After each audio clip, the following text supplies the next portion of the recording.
What does it mean when Christians say that we need to die to ourselves daily?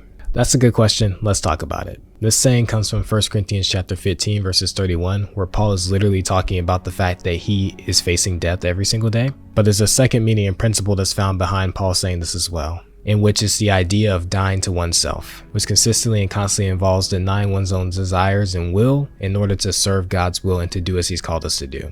And that is what it is to die daily, to say no to yourself, to say no to the things that you want to do, to say no to the things that you desire, to say no to your will, to say no to your way, and to walk in selflessness rather than selfishness, and to do what God has called you to do. To deny yourself, pick up your cross and follow after Christ, to walk by the Spirit that you not gratify the desires of the flesh, and to live a life in obedience to God and a denial of one's own will. That is what it means to die daily. Because putting this from Paul's perspective, not only was he facing death regularly, but he was also choosing to say, even though I'm in the face of death, I'm going to choose to do what God has called me to do. So he also potentially denied his own desires, giving into his fears and whatever the lust of the flesh came up with as well. And we as Christians should die daily. We should offer up our bodies as a living and holy sacrifice to the living God and be obedient to our Lord, choosing to forsake our own will and way and desires in preference for God's will, way, and desires. Choosing to deny ourselves and instead live for our Lord. So I hope this brought some clarity and that the Spirit of God spoke to those we need to speak to. If you want more content like this, just go and drop a sub or a follow.